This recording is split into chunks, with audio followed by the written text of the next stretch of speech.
Yes, yes, thanks for coming. Good evening. If I could get folks to kind of move up towards the front, we're going to begin the presentation and workshop.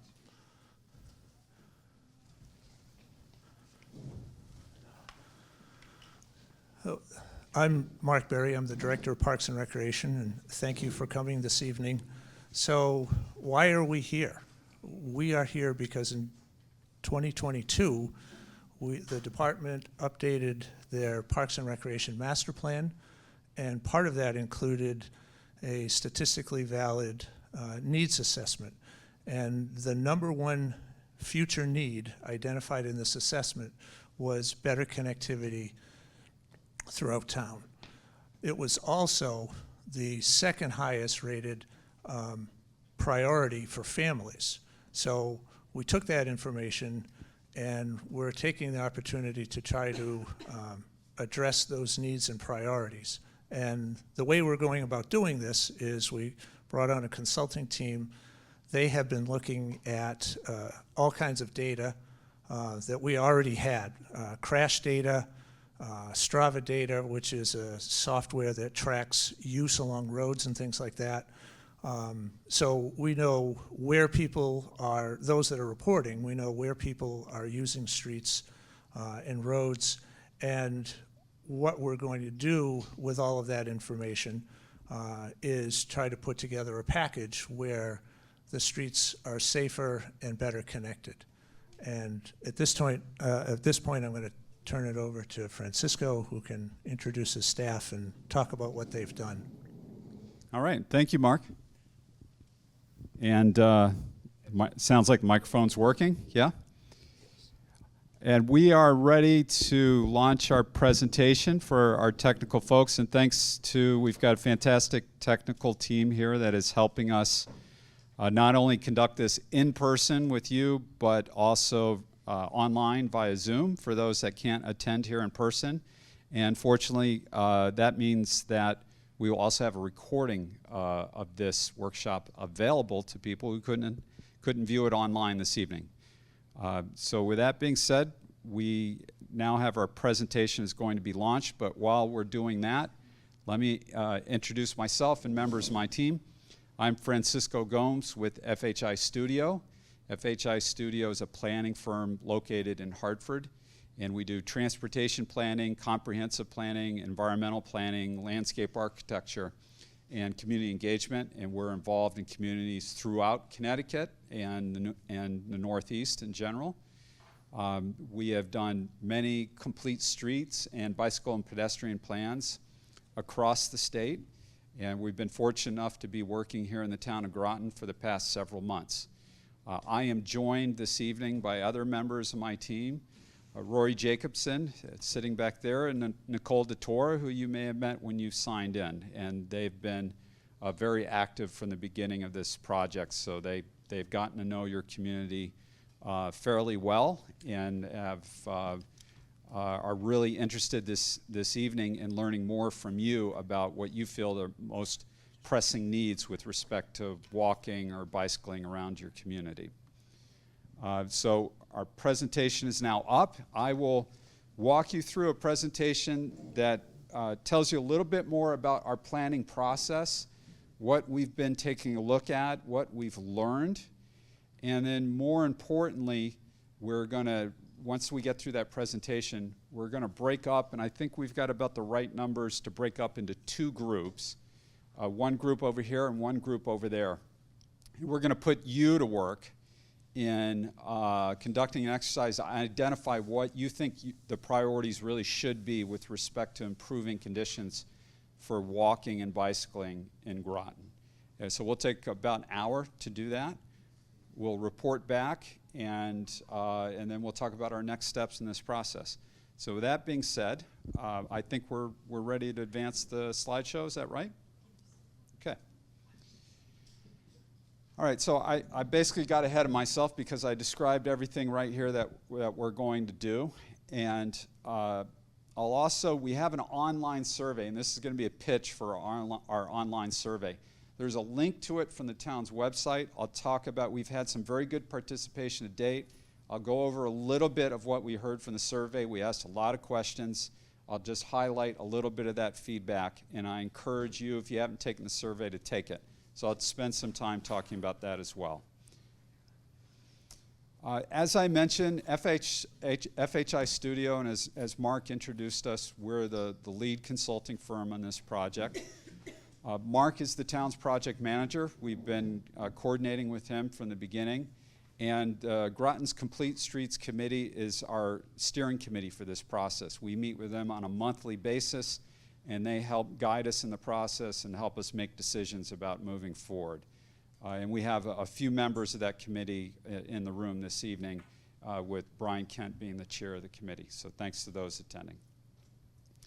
Our project schedule, as I mentioned, we've been at work for several months now, and we are about halfway through our project schedule. To date, the other types of community engagement we've conducted include the online survey, which is currently available. We've been conducting stakeholder meetings, meetings with people that are involved with bicycling and walking here in Groton. We conducted a focus group workshop with our steering committee and a few other members from the town. And now we're here meeting with you. And so we're really looking forward to getting your feedback this evening so that we can continue our work. We are planning on wrapping up this project by the end of this year, by the end of December. And we anticipate coming back to you with a presentation either in late November, potentially early December, to present you our final recommendations and the draft plan at that point. So as Mark mentioned, the purpose of the plan is to better connect Groton's parks, open space, and other destinations like schools, and to better connect those places and spaces for bicyclists and pedestrians, for people who choose to bike and walk, or for people who biking and walking is their only transportation option. And so when we talk about better connecting, we're talking about improving sidewalks, improving pathways and trails, providing bike lanes and other types of facilities. There has been quite a bit of work done in support of improved bicycle and pedestrian facilities and conditions in Groton and across the region. SCCOG, which is the regional planning authority, has done a lot of planning for complete streets and bike peds. There's been state level planning. There's been planning done right here in Groton, local planning. The Groton Bike Pedestrian Trails Master Plan was done around 10 or more years ago now. And so we're doing a complete update of that. And our efforts will really respond to conditions here and now, and really lay out a vision for an expanded bicycle and pedestrian network across Groton. In support of that, we've done a lot of mapping, and it's much of Nicole's work, who you met signing in. Nicole's been very actively engaged in mapping and identifying exactly where all of those facilities are, where the trails are, where any pathways are, where the sidewalks are. So we know, we're fairly certain we know where everything is in the town, which helps us understand where the gaps are in that network, what's missing that prevents things from being connected. So we have fairly complete mapping of that trails network. And as Mark mentioned, we've also collected other very important data and information that helps us understand what type of facilities are needed and where. And important to that is traffic volume, understanding where the traffic is in town. And I know it's everywhere, but where are the concentrations of traffic? Which roadways are carrying the most traffic? Because those facilities that are carrying a lot of traffic are the facilities where, as a pedestrian walking on the shoulder of the road, it's less comfortable for you and it's less safe, and for bicyclists as well. So we mapped those, and as you would expect, it's the state roadways that are carrying the most traffic: Route 1, Route 12, and 184. In addition to that, we took a look at traffic speed. So traffic volume, how many cars, is one factor in both safety and comfort. The other factor is how fast is that traffic moving. And so we mapped out the speeds, and the darker the color on the map, the higher the speeds. So the darkest of the red, it looks a little red-brown or red-black, that's over 45 miles per hour. What that tells us is, in those areas, if we plan a bicycle facility, we probably need to take that facility and move it off the road because the speeds are really too high to mix bicycle traffic and cars. All right, so that's how we use speed data. That's an example. So we have that for the entire town, and so as we take a look at each of these roads, we can make decisions based upon traffic volume, traffic speed, and other factors as well. Crashes is another factor. And I can tell you crashes happen where you have a lot of traffic volume, where the speeds are higher, and where you have intersections. And so it follows a very predictable pattern. But we know in areas where you have a high density of crashes, and let me walk to the screen to help pinpoint, the red and yellow indicate a very high density. The green are other clusters of crashes. So right here, along on one where it crosses I-95, there's a lot of intersections there, a lot of traffic, and a lot of crashes.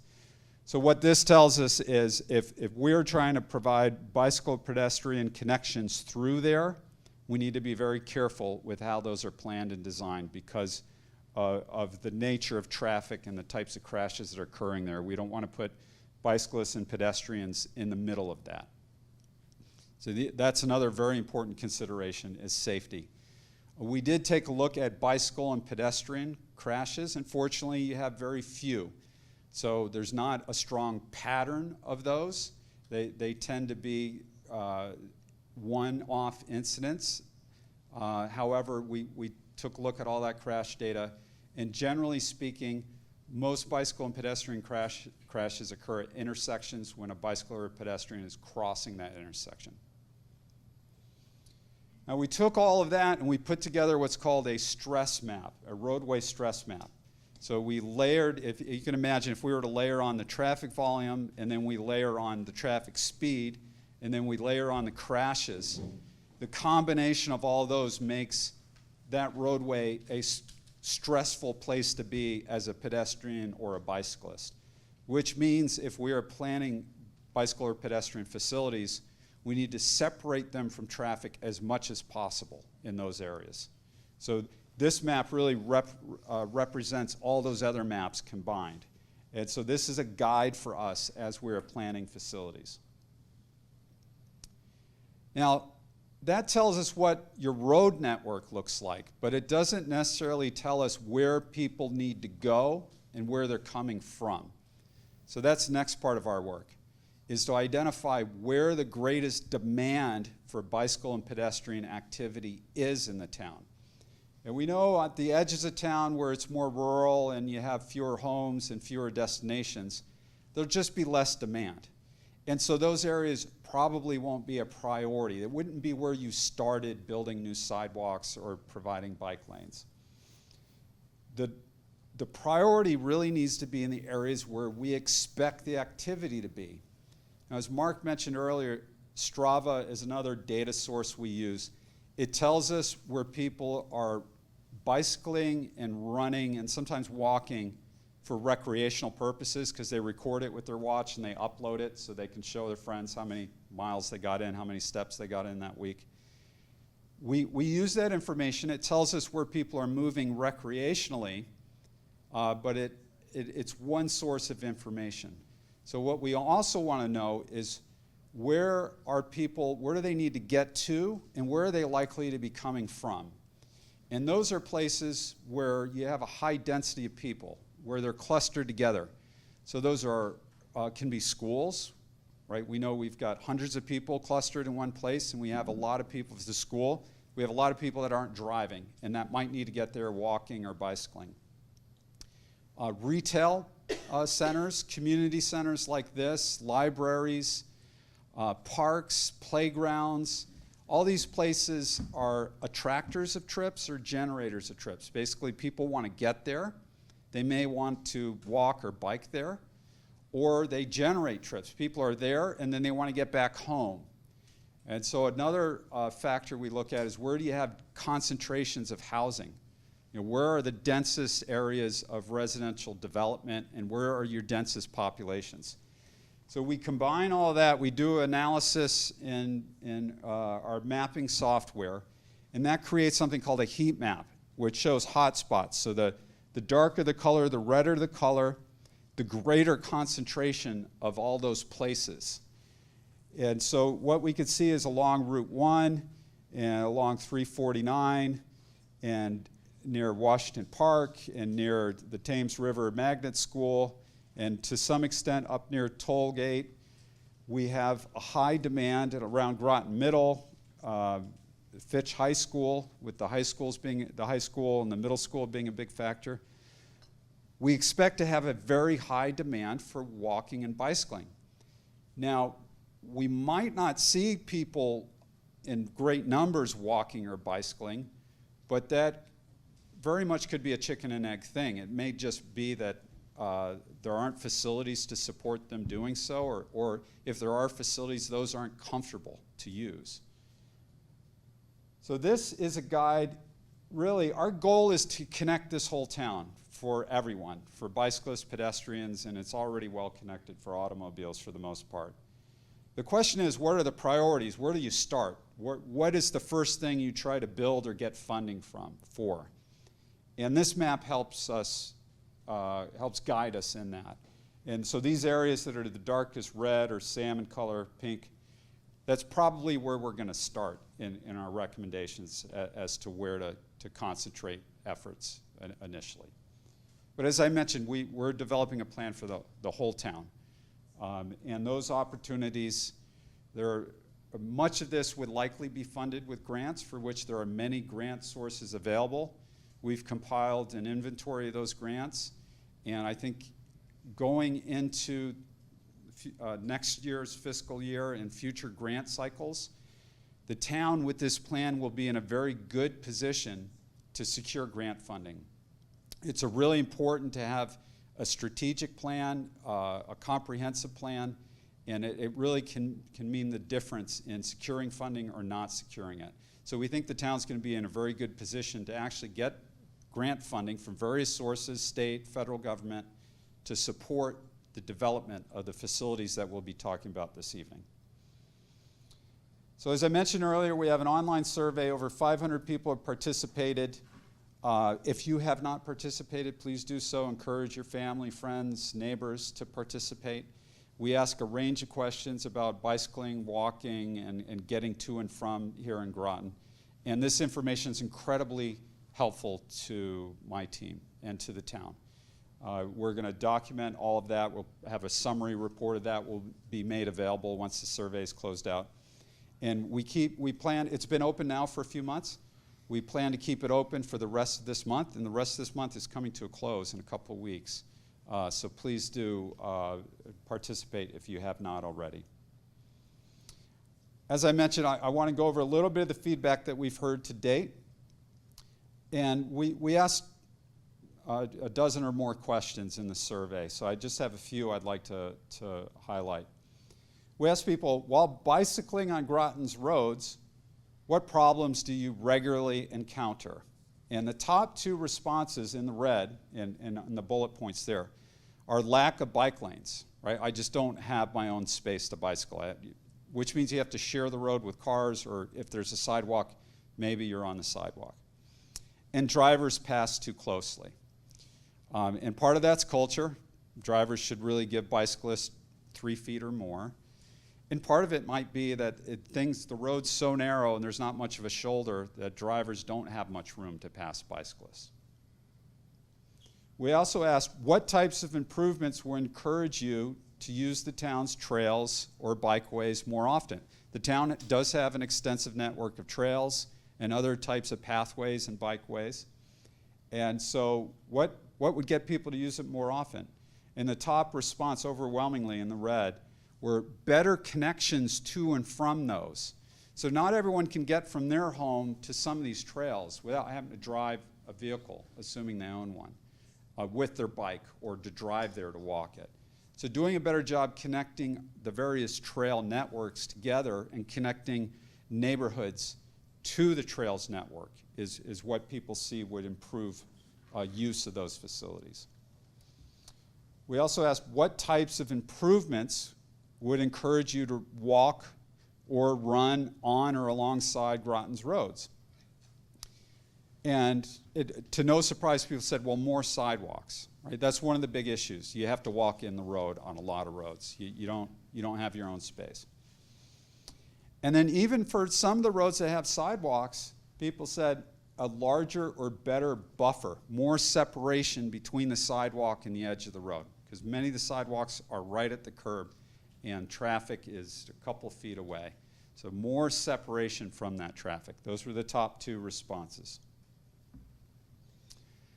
Now I'd like to move on and talk about how we go about the process of planning and designing bicycle facilities and pedestrian facilities for that matter.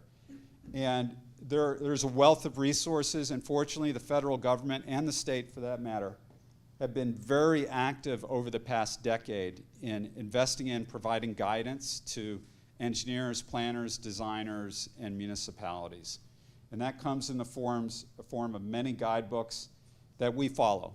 And most of those guidebooks are advisory, meaning it's a guide. You can deviate from those somewhat, but it's a guide of best practices. So we have flexibility in how we can design, plan, build facilities, but we also have some very good guidance. So those guidance documents, everything we recommend in your plan, there'll be a foundation for that in federal documents, and all of which is supported by Connecticut DOT. So if we plan or recommend anything on state roadways, we will ensure that it is compliant with something that DOT would accept. Okay? Now let's talk about bike facility types, because I think you all understand pedestrian facilities fairly well. You have sidewalks and crosswalks and some other nuances to that, but it's fairly straightforward as a pedestrian. As a bicyclist, it's a little more complicated, and it's an evolving practice, an evolving state of infrastructure. There's a lot of experimentation and different forms of bicycle facilities and accommodations, and every several years there's new guidance that comes out on best practices and different techniques. So I'd like to introduce you to the most common facility types that we plan, design, and recommend. And that there's a range of facilities, some of which may be familiar to you, others of which maybe you have not seen before. I'll go through them one by one. And generally in order of the kind of the more minimal facility to the more complex, higher, more separated facility. So first of all, a shared roadway. You may have seen these symbols before. That means the bicyclist is expected to, and this also communicates to drivers to expect to see the presence of bicyclists in the traffic lane. So it's called, that marking is called the share row. And this is generally only used on roadways where traffic speeds are lower and traffic volume is lower. So it has two functions. It essentially communicates to the bicyclist, this road will take you somewhere, right? It's not a dead end. It connects to something, and it's probably going to be safe for you to ride in this road because traffic volumes are relatively low and speeds relatively low. Not everyone's comfortable sharing the road with traffic, but for those that are, this is useful. And as I mentioned, it communicates to drivers, expect the presence of bikes in the road. The next, I think we're all probably familiar with, are bike lanes. More or less where a shoulder would be. In place of a shoulder, there's at least 5 feet of space. There's a shoulder stripe, there's a bike lane symbol, and often some signage to accompany it. And these are great facilities because bikes and cars are separated. The bicyclist has their own space. But there are limitations to this. If the traffic speeds are really high, if the traffic volume is really high, even though you're separated, that can be a fairly uncomfortable space if you're still very close to traffic. So then when the speeds are higher, we prefer to separate that out a little bit. And that's called a buffered bike lane. And this little thing right here is called a buffer. And it provides additional space to separate bicyclists from cars. Now that also means you need to have that extra roadway space, and that's often a constraint, okay? But generally speaking, when we get higher up in volume or speed, this is the type of facility we'd like to see. And then where we have conditions where the traffic volume and speed is really high, or maybe there's some other factors that are in consideration, we want to move bike traffic completely away from the road.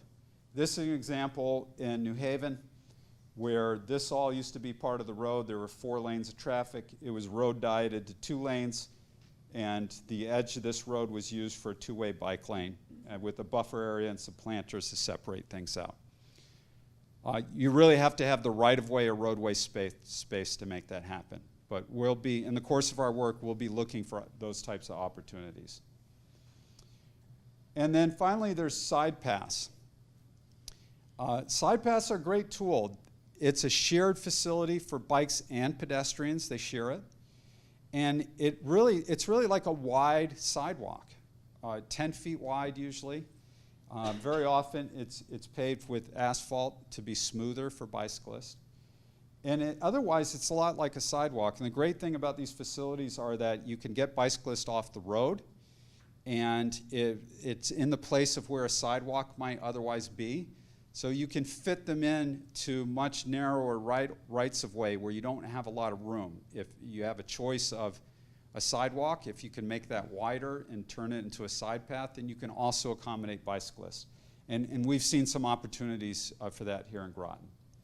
And then shared use pathways are completely away from the road. And this is what, a rail to trail, something along a greenway along a river, or something going through an open space is a shared use pathway. A lot like a side path, but completely separated from the roadway. And these tend to be a little more recreational in nature. All right, now these aren't all the same, right? They have different characteristics. So the shared lane, because you're sharing the road with traffic, tends to be a little higher stress.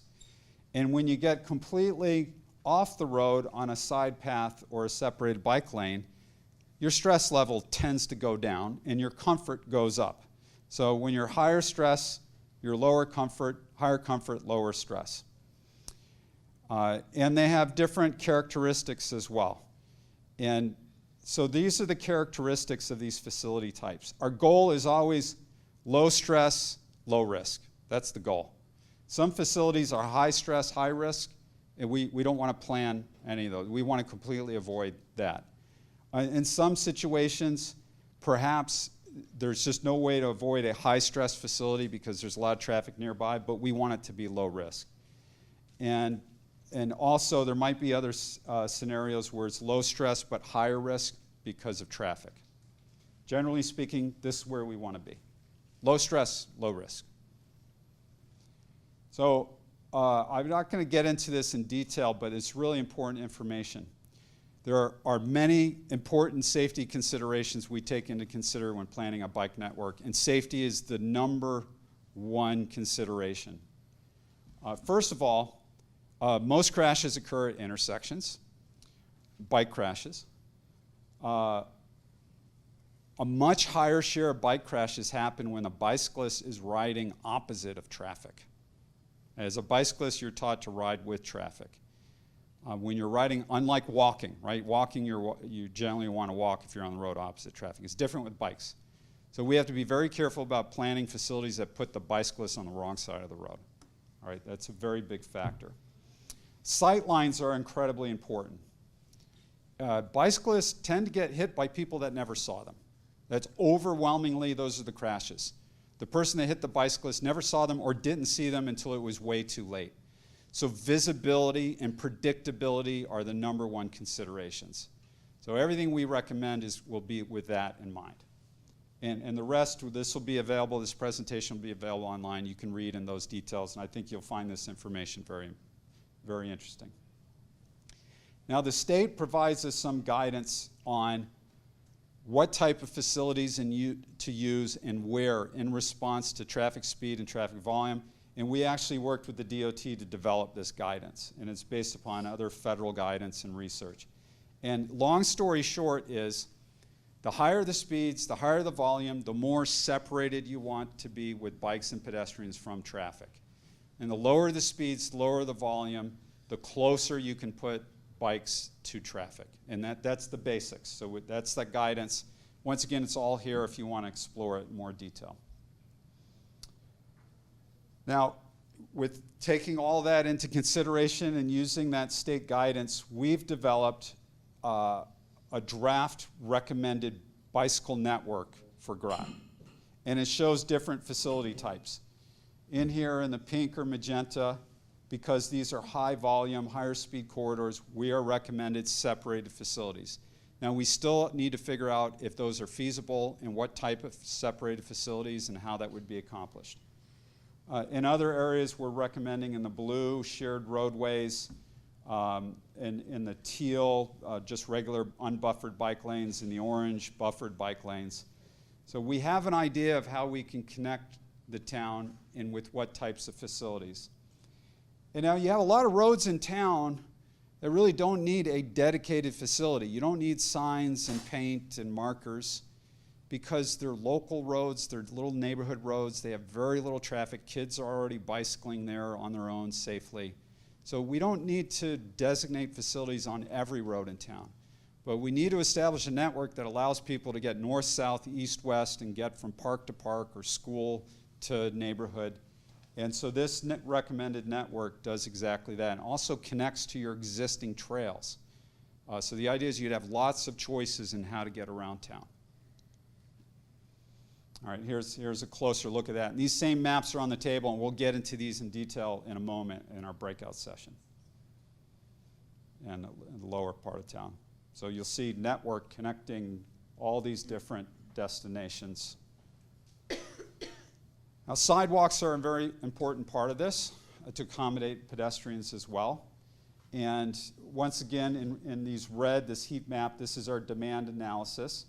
We've mapped out the sidewalks in town. We know where they are, which means we know where the gaps are, where you don't have sidewalks, or maybe where you have a sidewalk on only one side of the road, and there really should be one on the other because there's just too much traffic on that road to cross the street to get to that sidewalk. So we've mapped that out, and we've indicated in blue where there's a need for a sidewalk on one side of the roadway, and in red where you need sidewalks on both sides. Now that's the first step. The next step would be identifying crosswalks needed in intersection improvements. But the first step is to identify where you need to connect the gaps in your sidewalk network.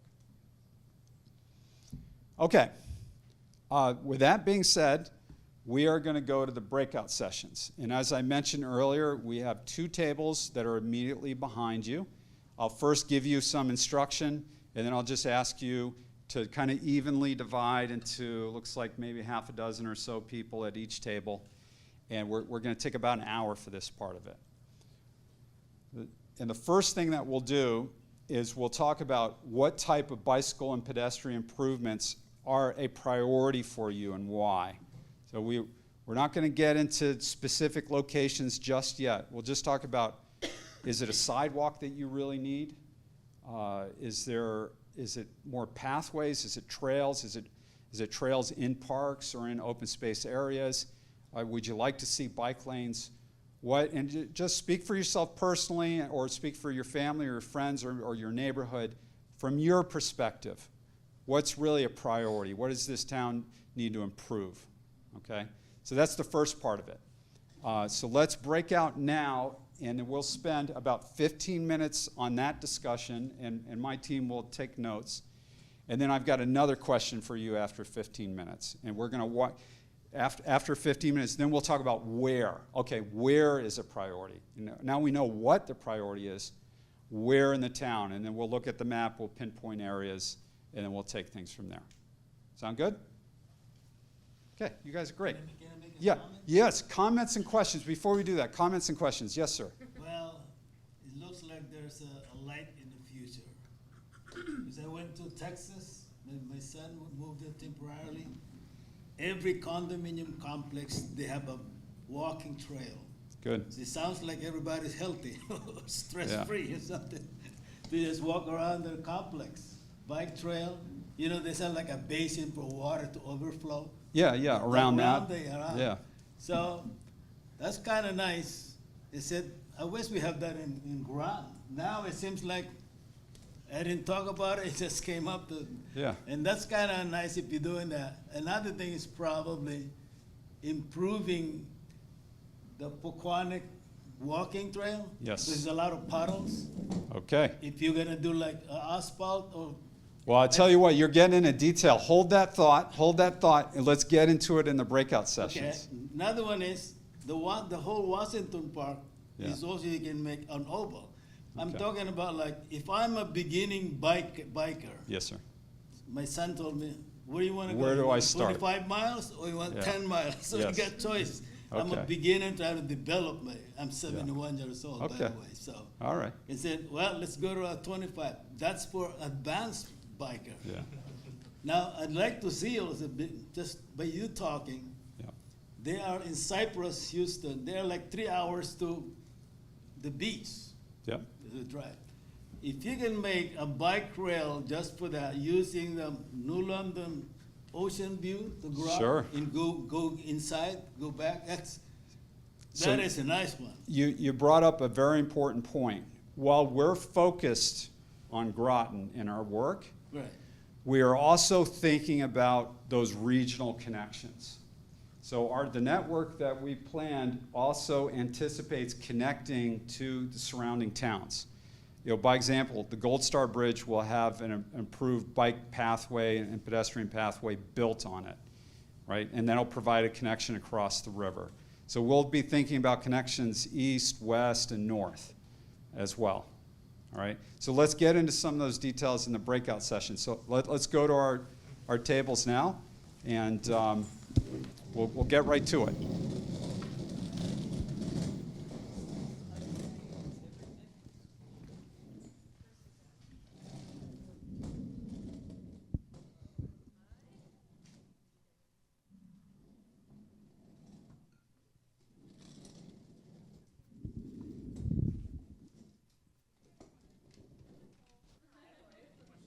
Yes.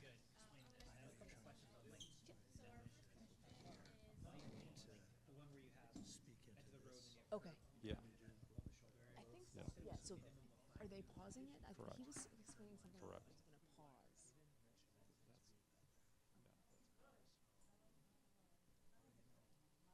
If you could ask and find out, because if we don't have to do that, that'd be easy. I thought it was my understanding he was gonna pause it.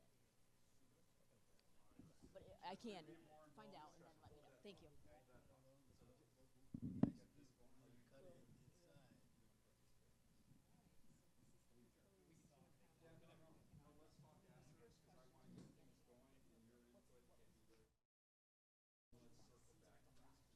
There's a lot of places without. And some places have the sidewalk, but there's bushes growing to where.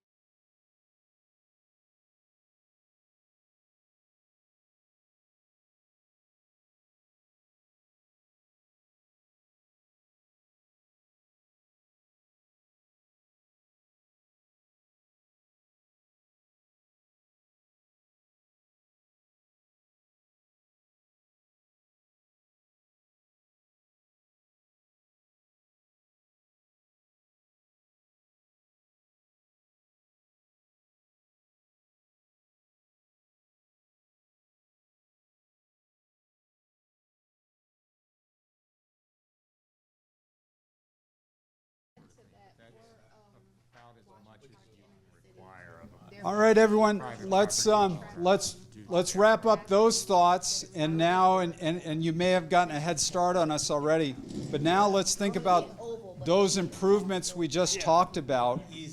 Where in Groton is a priority? So let's talk about the locations. You know, pinpoint the areas that you feel need the most attention, whether it's sidewalks or bike lanes or pathways. So let's focus on where in town the improvements are most needed, okay? And we've got another 15 minutes on this as well. Okay, I think I noted there that the Poquonic oval walking.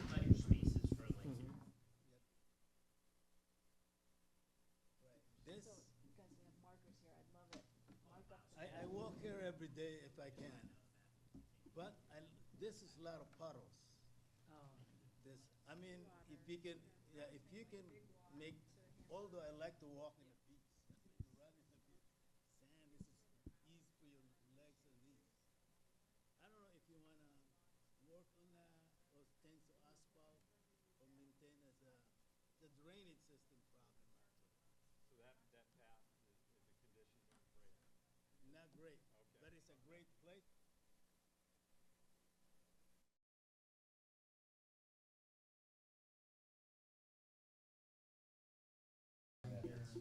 Right, because This is very hilly and rocky. in Texas, is where do you want to go?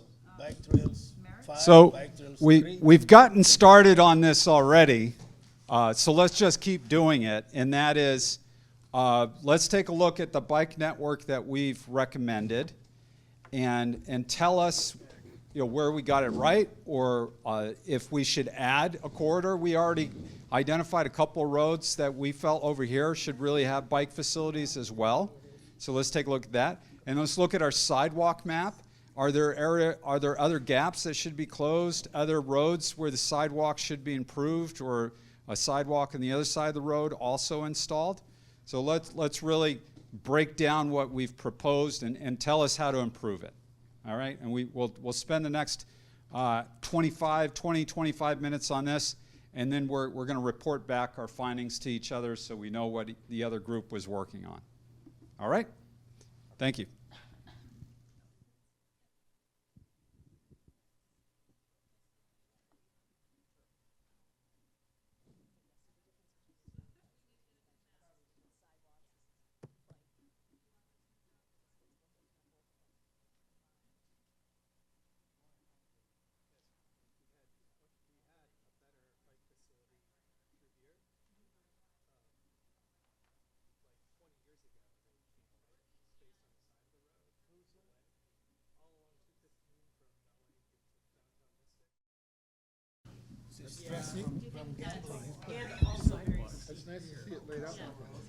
Okay, everyone. Let's wrap things up, and let's take maybe I don't know, 5 minutes per group. We want to know what you were talking about on that side, and this side's really curious to know what was going on the other side. So let's share information, and for those that are participating online, it was hard for them to participate in this exercise and hear everything we were talking about. So let's take a couple of minutes just to sum it up, and I realize there's a lot of detail talked about. So let's hit the important themes, and let's start, Nicole, with your group, and we'll start from the beginning. And real quick, what were the priorities for biking and walking? What types of improvements and facilities are most needed in Groton? Should I use the microphone? Yes, please do. Please do. Yes.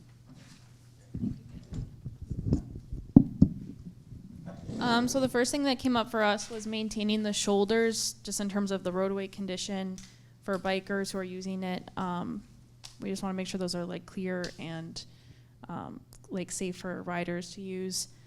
Completing the sidewalk network. We talked about how sharrows might not be the most appropriate in all spots.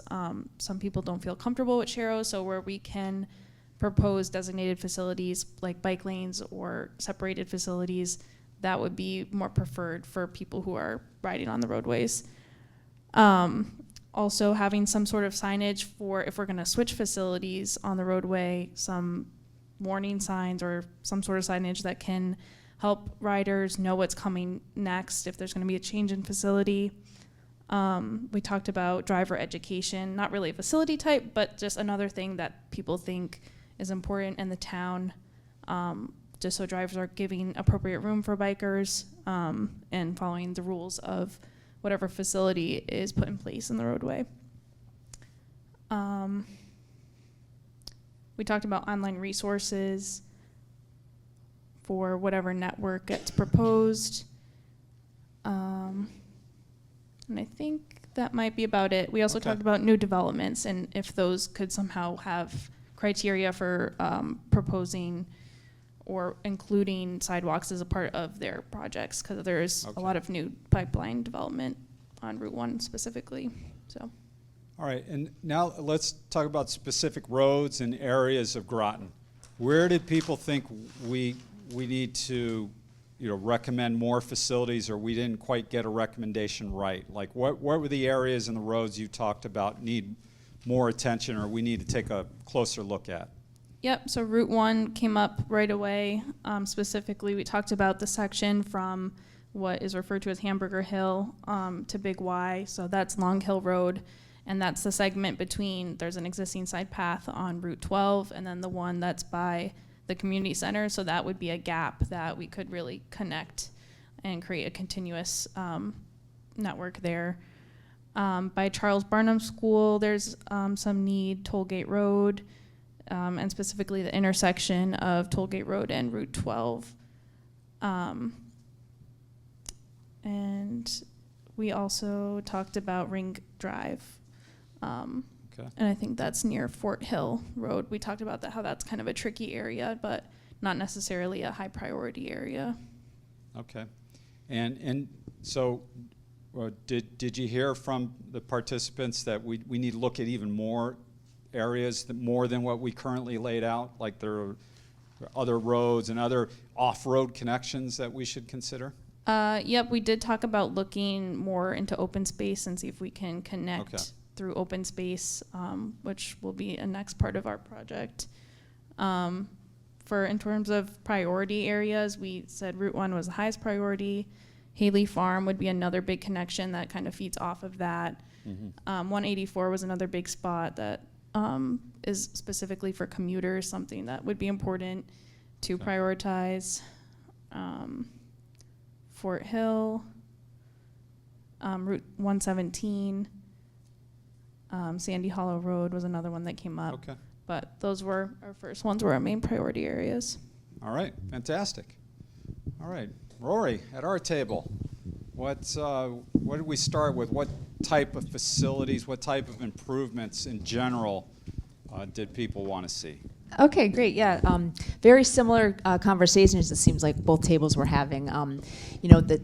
More sidewalks and then sidewalk maintenance. So sidewalk maintenance in combination with cleanup of the vegetation. We heard a lot about vegetation kind of encroaching into the sidewalks. Cleanup of debris on the sidewalks as well. Needed a lot of glass, things like that.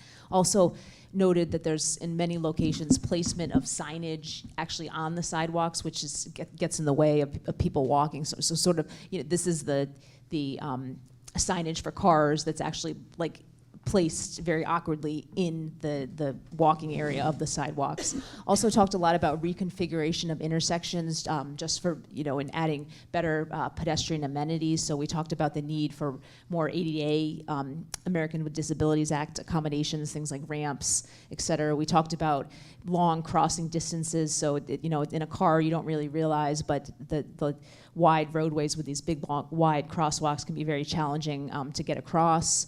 We talked about just really the need for continuous bike and ped facilities, across town, and just a lot of the different opportunities too with the different towns' open space and different parks.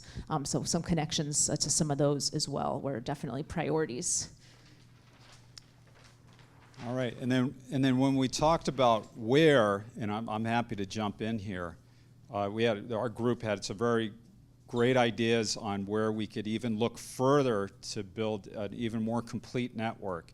So for bicycling, we talked about Bunnington Road. It would be a good corridor for bicyclists. The traffic volumes are relatively low, and it provides a great connection north-south. Drosky Drive as well. It connects off of Buddington Road between Route 1 and Buddington Road. We also talked about other areas where some bicyclists ride right now as a cut through, and that would be through the Groton Middle School near the high school. So we should take a look at more of those off-road opportunities, provide connections where there may be town easements or other town property. We also identified a number of areas where there are other sidewalk gaps we should close along Route 1. and some other spots. And then we had some areas where we recommended sidewalks on both sides of the roadway because it was extending from a road that had sidewalks on both sides of the roadway and connecting to a destination. But folks felt in some of these areas, well, these are really low volume roads. Not a lot of people walk them. A sidewalk on one side of the roadway would probably be adequate. So we had examples of that as well. So we're going to go back to our sidewalk recommendations, and if we indicated that there may be sidewalks needed on both sides of the road, we'll take a look at that a little more closely and figure out, well, would it just be more strategic to focus on one side of the road, because that obviously is going to be more feasible to implement and at a lower cost as well. And Rory, am I missing anything that we covered? Yeah, I know we also talked about, where there's wide roadways, opportunities for maybe lane narrowing, opportunities for potential road diets. Yeah. We talked about, in the instance, I think there was one road that we mentioned where we had suggested sidewalks on both sides, and you brought up the opportunity to maybe, instead of moving the curb line, just pulling the sidewalks in as Right. well. Right. So. Okay. So we had great feedback. We marked up our maps. We've got a lot of notes. We're going to take those maps back to our office and document all of this. And all of these recommendations, this feedback is going to find its way into the next version of these maps that we will review with our committee at our meeting next month. And we have a lot of work to do between now and then. So that being said, I'm going to finish out the presentation. I want to share a little bit more information with you and talk with you about our next steps, and then you get to go home and have dinner if you haven't had it already. Hey, Francisco, the one thing that came up Yeah. with our group that I thought of, this gentleman mentioned it'd be great to have, when this is all Yeah. said and done, to have a pamphlet at Town Hall. People With- can go find it. with a map the network. Of the everything. whole network, yes. Yes, I'd like to see that because Yeah. in Texas it's just bike rail number 5. Yeah, Connect to number 4 in all Yeah. in all in the whole town. So Absolutely. I want to travel 10 miles. I use bike 5. yeah. I'm- Oh, I I'm love the 71 idea. years old, I can die on it. Especially here is a lot of hills. Texas is flat. So, All right, all right. Very good, very good.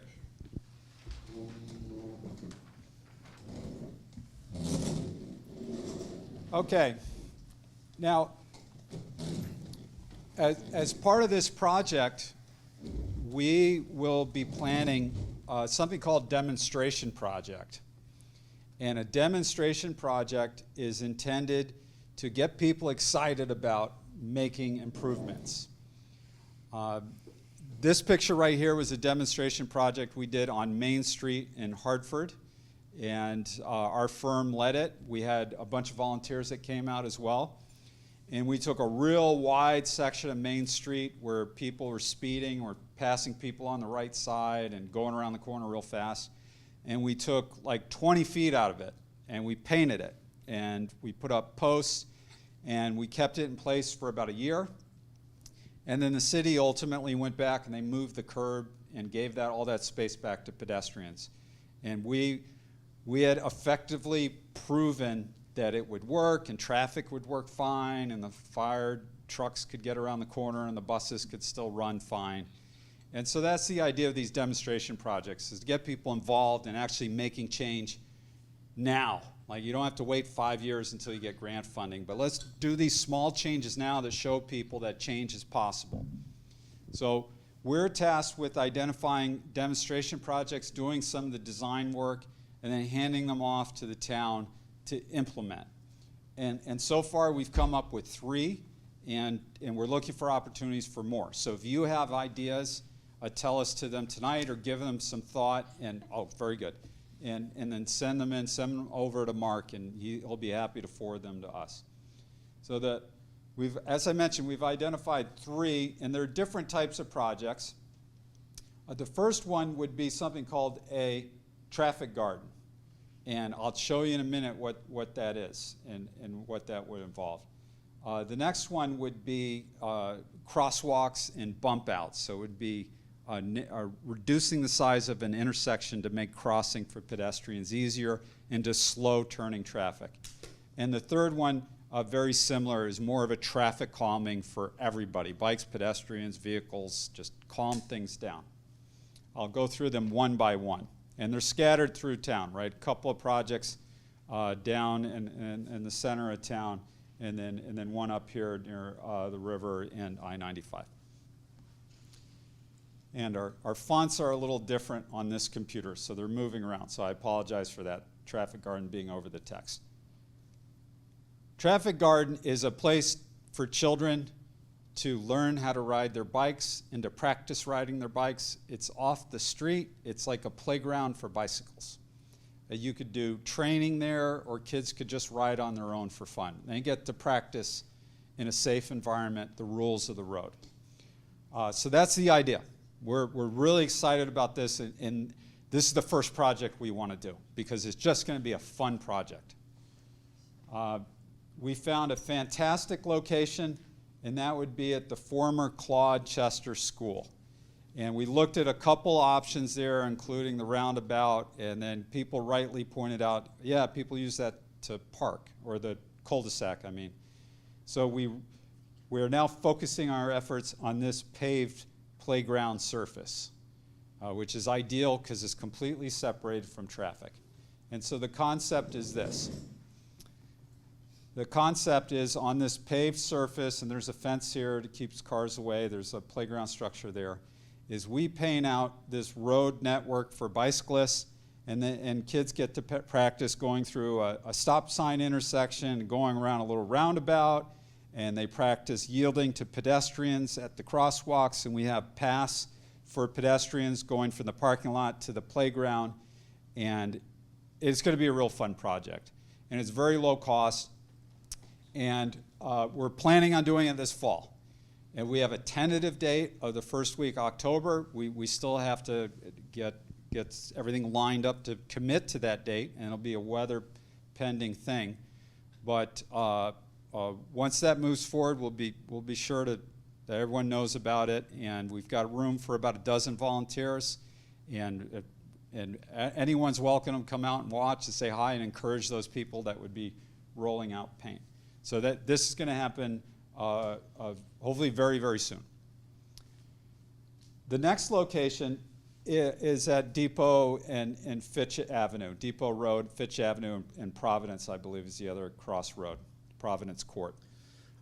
That's just a regular intersection. It's a four-way stop, but it's really a lot bigger than it needs to be. And there are no crosswalks painted. And there's some traffic. The traffic's not too crazy, but there's traffic, and there's sidewalks and people walking. The town is planning on, as a grant, to do improved bike facilities, provide bike facilities along here. But it's going to be a little while before that happens. So we thought, well, we could do something in the meantime to show people that, hey, we can take an intersection like this and make it better for everyone. And so the concept would be to do what's called bump outs, to take the corners and bump them out into the road on each corner and tighten it up, and you could still get a car and a school bus around these. You just have to go a lot slower. And then mark some crosswalk markings. And those bump outs are typically done with some paint. You could do colorful paint. And you put up these little, what are called traffic delineator posts. It's a soft PVC material with reflector strips. It mounts to the ground, and it's designed so it could be hit by a car and it bounces right back, and the car doesn't get damaged and it doesn't get damaged. And so those would provide kind of a curb to keep people from just driving right across the paint. So that's another project that we have developed a concept for. And then the third project is at the intersection of River Road and Bindloss. And this is a fairly open area, as I understand it. A lot of bicyclists actually travel through here. People walk through here. It's a really beautiful spot. But this intersection is just way bigger than it needs to be. So what happens is when you have an intersection that's bigger than it needs to be, turning speeds are really high. People make those turns really fast. And if you can shrink it down, the turning speeds drop considerably. So the concept is exactly that, is to remove a lot of this pavement area and shrink it down to a much smaller intersection. And that would really encourage much slower turns, and this would be a safe location for everyone. And I mentioned there's a lot of cyclists. This aerial image actually shows two groups of cyclists riding in pairs along each other. So they really are out there. We did a project very similar to this, a very similar type of intersection in Simsbury. We designed it, the town put it in place. They had it out for a couple of months, and everyone liked it. We collected the traffic speed before and after, and the speeds dropped like 7 miles per hour going through the intersection. So the town, after 3 months, they pulled it out. And why did they pull it out? They pulled it out to cut the roadway, get rid of it, put in a new curb, plant it, and plant some trees, and make it permanent. So that demonstration project proved that it would improve conditions, and then traffic would work fine. So that's the value, and these are some of the concepts we're working on. We're looking for another 2 or 3 other projects to design. All right. So our next steps are, as I mentioned, is to conduct that demonstration project at the school, the traffic garden. We are also, as part of our work, we're going to develop concept plans, and I talked about this a little bit in my group over here. Concept plans for 6 of these corridors. So on our map, we indicate bike lanes or side paths, and these maps aren't going to have much more detail than that. We'll indicate which side of the road and that sort of thing. In our concept plans, we'll zoom in and we'll take a look we'll get into the details. We'll figure out exactly which side of the road, how wide does that facility need to be, does the road need to get narrower or wider, are there utility impacts, how should the intersections be handled. So we'll provide a lot of those specific details. They won't be construction drawings, but we're going to work through some of those details so that the town can then take those concept plans and basically put them into a grant application. And so that'll provide a very strong grant application because it'll show that we've given a lot of thought, consideration, and have done some preliminary design work on the facility. And then the town can go get grant work and then take that conceptual design and do the final engineering construction documents and then go out to bid and build it. All right, so that's our next steps, is to also develop concept plans. We will prepare a complete streets toolbox. I gave you an overview of the different types of bike facilities. We will put all of that, we'll document all of that and put it into the plan, and there'll be a section of the plan, it'll be 10, 20 pages, whatever it is, that will have all the design guidance. And it will provide instruction to the town engineer, DPW, to whatever designers, contractor the town hire on how to build these things, how to maintain them, how to plan them. So that way, when our work is done here, you have all of that information and knowledge in one place. We also need to develop an implementation plan, an action plan. So while we have a network, where do we start? What are the priorities? Who does what? What kind of funding sources are there? So we will provide a list of all of these recommendations, all the corridors, corridor by corridor, indicate the facility type and how many miles of it, and what potential funding sources are and what level of priority it is. And that'll be the implementation plan. And then we'll package all this up into a final report. And we anticipate conducting a presentation of that, as I said earlier, later this fall. At this point, likely early December, maybe after Thanksgiving in November. But we'd like to get that wrapped up around that time frame, because that will give us one last opportunity to go to you, say, hey, these are the final recommendations we made. Is there any last feedback you want to provide us with? And it gives us a little bit of time to take that into consideration, make any adjustments needed before we finalize the plan by the end of the year, which is our goal. Okay? So with that being said, are there any questions or comments that you have for us? I have one. Brian, yes. Have you considered the criteria criteria that League of American Bicyclists publishes for declaring or designating a community a bike-friendly community in the preparation of this plan? Yes, so by virtue of the fact we're preparing a plan, that's one of the big boxes checked. So what Brian's talking about is there are many communities across the country and in Connecticut as well. One of the communities that we just completed a bike plan for is West Hartford. It is League of American Bicyclists certified, meaning the town has done or is doing a certain number of things to support bicycling and bicycling safety that qualifies it for that recognition.